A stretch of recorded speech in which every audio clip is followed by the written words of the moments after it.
20 years ago today, the Arizona Diamondbacks became World Series champions after beating the New York Yankees in 7 games. Some clutch hitting thanks to Tony Womack and Luis Gonzalez. Some great pitching brought to you by Curt Schilling and Randy Johnson. The Diamondbacks were the world champions in just their 4th year of existence.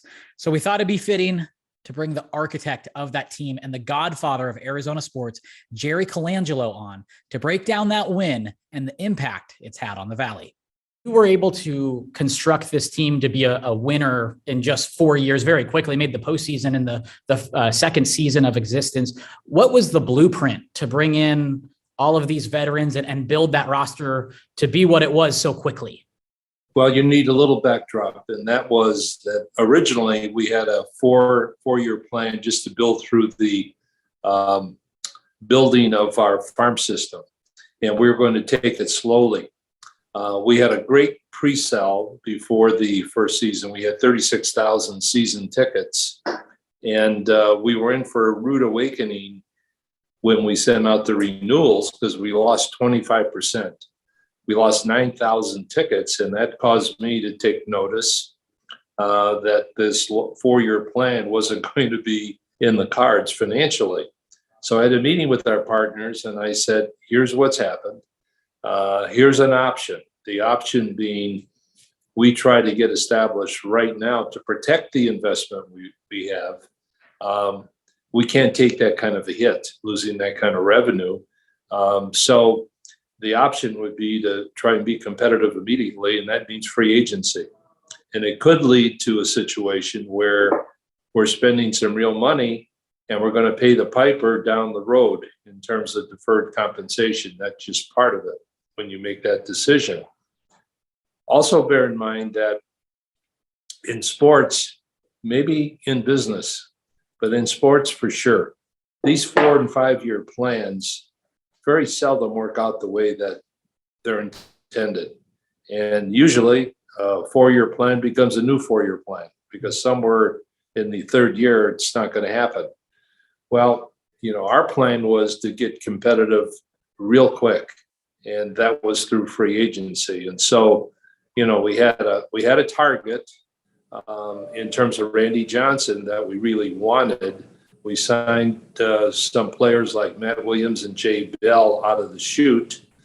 And so, in our 2nd year, we made the playoffs and we added a number of players, established veteran players, Steve Finley, Tony Womack, Mark Grace, and so on and so forth. And so we were competitive right away.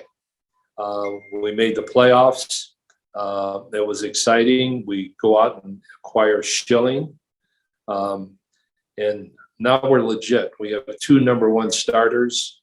And Randy Johnson, who some baseball experts said was already washed up, didn't have a lot of pitches left in his arm, went on to have an outstanding 4-year run with us with Cy Youngs.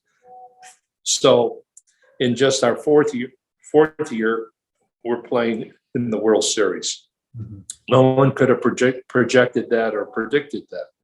But I will say this, before the first game of the World Series, I was interviewed by the media at the ballpark, and they said, Jerry, how do you feel about being the fastest team ever to get this far? And I said, well, we're excited. Who better to be playing than the New York Yankees if we're going to win our first World Series? And someone said, are you predicting you're going to win? And I said, no, but if I had my druthers, the series will go 7 games. We'll win it in the 7th game. We'll win it in front of our hometown crowd. It'll be the 9th inning, bases loaded, Gonzalez at the plate, and 2 outs. Now, everything happened except there was 1 out. Mm-hmm. Okay, so that really played out the 7th game. To your point, your question about the 7th game, it was surreal, everything about it. The circumstances, the weather, the wind, the pigeons that were flying around, the birds, and it was like out of a storybook, in my opinion. And we get to that point where we're going against the greatest relief pitcher in the history of the game. And it looks bleak from the standpoint of are we going to be able to do this? And yet it happened. And so when the moment happened, it was one of the great moments for all of us in our lives, because how often do you have a chance to have something like that take place as quickly as it did, and have a plan work? Usually it doesn't work and you have to renew it or whatever. But it was as exciting as it could have been. It was one of the great moments in sports history in our state, for sure.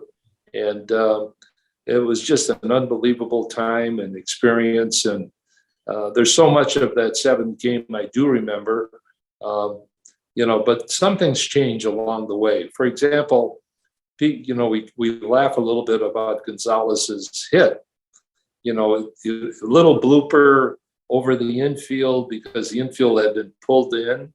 Manager had pulled in the infield, and maybe if they'd been playing typically where they would, that might have been caught. That's a possibility.